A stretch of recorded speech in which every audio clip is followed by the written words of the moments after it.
Déjame iniciar poniendo tu video, Sí. donde das un mensaje en una manifestación que se dio. ¿Cuándo se dio la manifestación esta? Esta fue el sábado. El sábado, este sábado pasado. Ajá, sí, así es. Sale, pues, lo ponemos. Me parece, sí, sin duda alguna es muy emblemático que en las entrañas del imperio, como lo mencionan los compañeros, se manifiestan estadounidenses o canadienses o ingleses. Sin embargo, inmediatamente después del 7 de octubre, salieron estudiantes yemeníes, iraníes, sirios, iraquíes. El ejemplo no debe ser el estadounidense, porque los mismos estudiantes en los campus estadounidenses están debatiendo los dos estados, reformar al ente sionista. No se busca reformar al ente sionista, ni solucionar dos estados. Se busca la destrucción del entramado colonial que llevó a la creación del ente sionista. Total. El enemigo es Estados Unidos, y los mismos think tanks estadounidenses, con estudiantes cabilderos que a la postre formarán parte del Estado profundo estadounidense y del imperialismo capitalista global, están en este momento oscilando entre los dos estados y salvaguardar la integridad del ente sionista, responsabilizando exclusivamente a la cúpula actual, parte de la cúpula actual, entre ellos Netanyahu. Es toda la estructura fanatizada del mecanismo sionista desde su fundación, que por cierto, en 2 semanas se cumplen 76 años de la Nakba, y seguramente serán eventos aquí. Entonces, no, el ejemplo no debe ser el mismo imperio.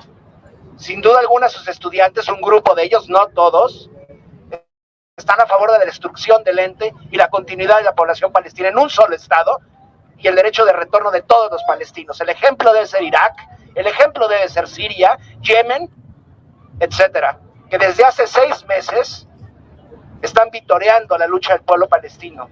Ansarollah apoyando directamente con material bélico al pueblo palestino. Lo que el pueblo palestino necesita son, además de medicinas y alimento, es armas, es resistir al imperio, a esa bestia que está ahí. Necesitan dialogar, necesitan acabar con ellos, y necesitamos mostrar nuestro repudio constantemente. ¿Cómo? Justamente lo acaban de decir los compañeros, boicoteando todas las instituciones y multinacionales que colaboran con el ente. El ente como tal es una excusa, detrás está toda la estructura imperialista británica, estadounidense y eurooccidental.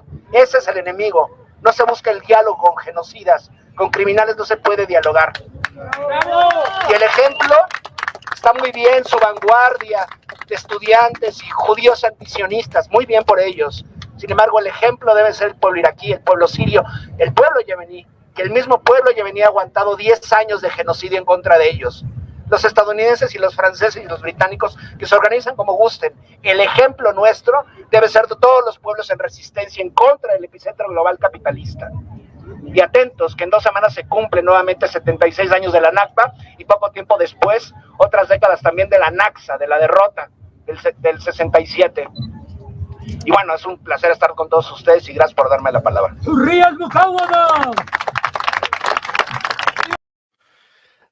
Ahí está parte de tu discurso que diste el sábado pasado. ¿Y cómo fue la manifestación? ¿Hubo una buena convocatoria? ¿Hubo interés en la Ciudad de México? En comparación con, bueno, antes que nada, buenas tardes a todos y a ti también, gracias por invitarme, Julio.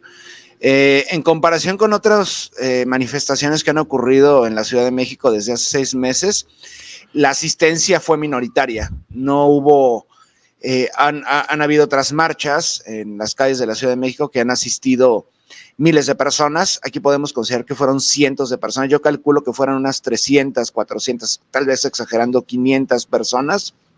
Sin embargo, fue interesante porque esta vez no fue como ha ocurrido tradicionalmente, no fue del Ángel de la Independencia, fue enfrente de la embajada estadounidense hasta la Plaza de la Constitución, el Zócalo. Fue de embajada a embajada, de la embajada sionista a la embajada estadounidense.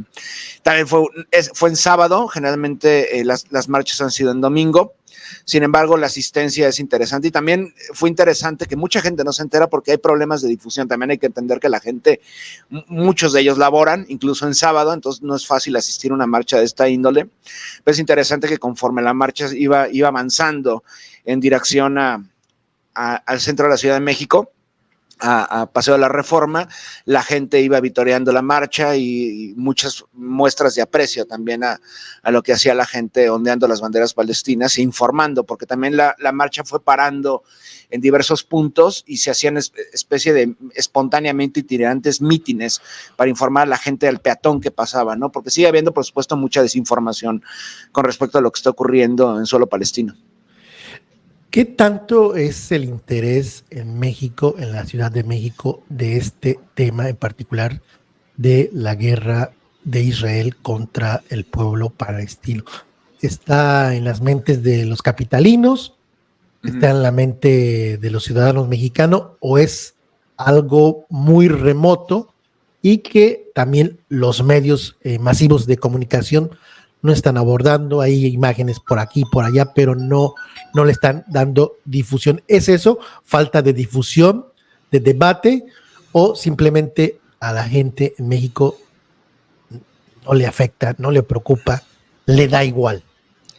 Creo que si comparamos lo que está ocurriendo desde hace casi 7 meses ya en contra del pueblo palestino con otras fases del proceso, que es muy largo, que comenzó hace 76 años, hay mayor información entre la gente que generalmente no está vinculada ni a la academia ni a medios alternativos, porque obviamente es un proceso tan brutal y tan grande que la gente está comenzando a empapar más, ¿no? Por X o Y. Reciben narrativas que otrora no era imposible recibirlas, precisamente como mencionas, por los conglomerados mediáticos están silenciados, como tradicionalmente es, o demonizan a la causa palestina. Entonces, no creo que sea desinterés, creo que pues a fin de cuentas no está inserto como un tema prioritario en la agenda tanto de los grandes medios medios alternativos independientes y mucho menos de los grandes medios a nivel, digamos, a nivel nacional. Caso contrario podría ser lo que ocurre, creo que en otros contextos latinoamericanos. Creo que en el más emblemático, por lo que acaba de ocurrir, de hecho, con el gobierno de Gustavo Petro en suelo colombiano, en México todavía falta bastante, ¿no? México también en este papel de conciliación, incluso entre las partes, a pesar de que una parte sea, por supuesto, un ente genocida, no le da la trascendencia a nivel gubernamental de lo necesario. También hay que entender que en las academias hay grupos de poder que prácticamente están volcados también al silencio por parte de narrativas antagónicas al discurso sionista. Hemos visto, por ejemplo, en la UNAM, por citar a la máxima casa de estudios, discursos desafortunados en torno a Palestina, ¿no?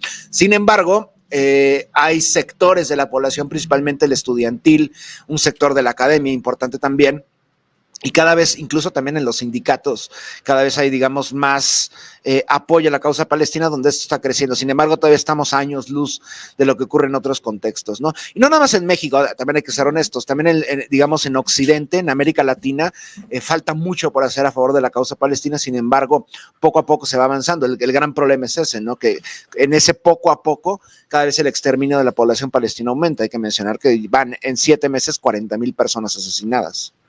En el discurso que dabas en esa manifestación hablabas sobre los estudiantes. Sí. Y si no malinterpreté, no criticabas o no los ponías como ejemplo, ponías otros ejemplos en otros países.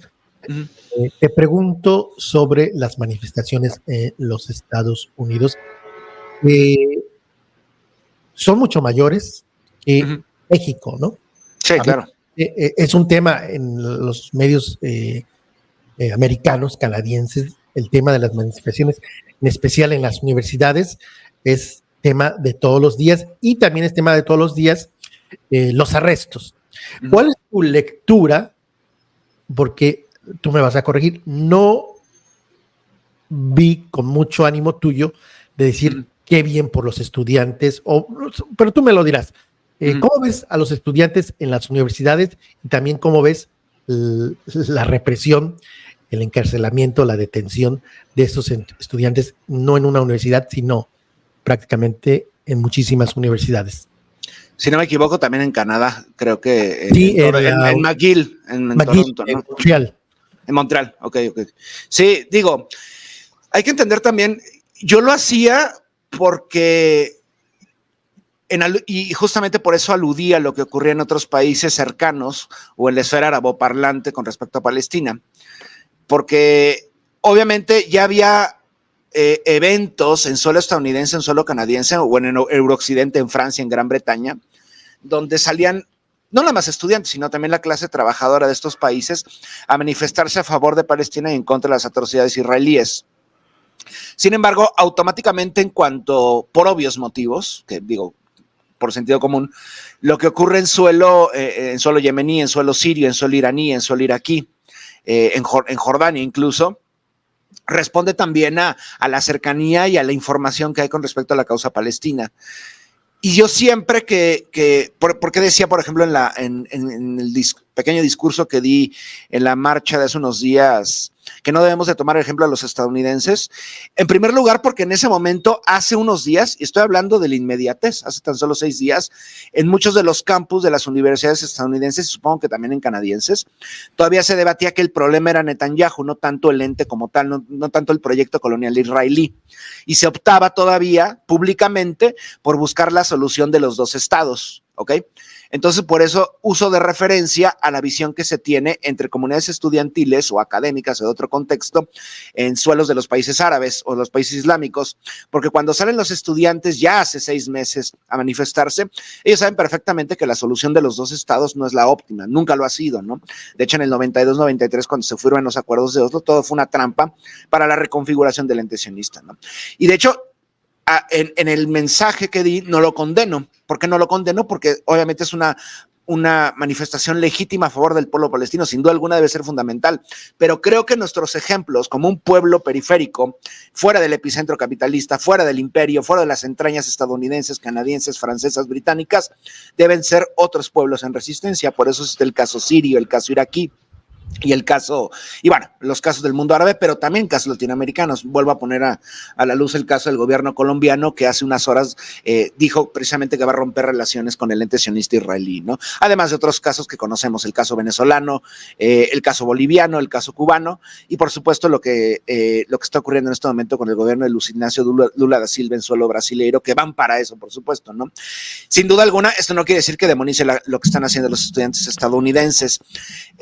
Creo yo que esto revela no nada más el poder, la influencia que tiene el grupo de presión sionista, el lobby sionista en suelo estadounidense, vía grupos como AIPAC o la Liga Antidifamación, también conocida como la Liga de Difamación en suelo estadounidense, no nada más con respecto al apoyo por parte del gobierno estadounidense, sin importar qué facción sea, sin importar si es el partido republicano o el demócrata, incluso los independientes con RFK, que su discurso es exactamente el mismo que Biden y Trump.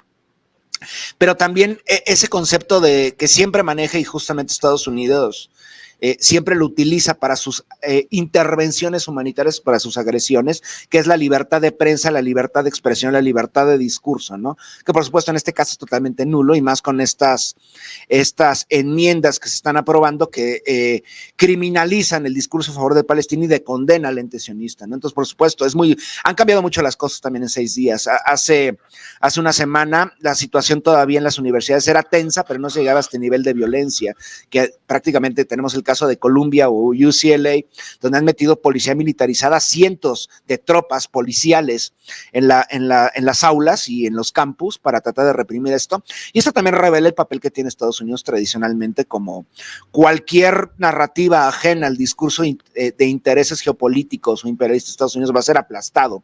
Y esto no se veía desde una violencia tal desde los años 60 en el movimiento antiguerra, en contra de la guerra de Vietnam, ¿no? Entonces estamos viendo una violencia que creo que va a aumentar más, porque ahorita están tergiversando toda la información y la narrativa para catalogar a todos los estudiantes que se manifiestan, o académicos que los protegen incluso, como antisemitas, siendo muchos de ellos de ascendencia judía, profesores de ascendencia judía, antisionistas, obviamente, ¿no?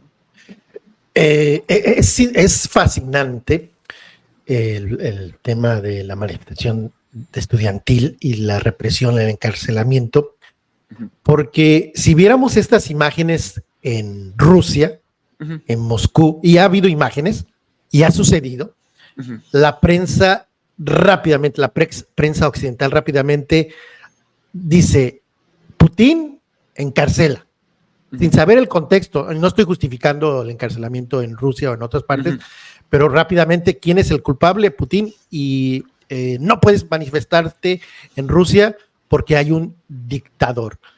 no vemos lo mismo que suceda con estas manifestaciones donde se diga Biden, dictador, represalia, eso de que libertad de manifestación, y los medios occidentales, CNN, las cadenas norteamericanas, se han enfocado mucho al tema de, pues, están agrediendo a algunos estudiantes de origen judío, los están intimidando, están siendo violentos.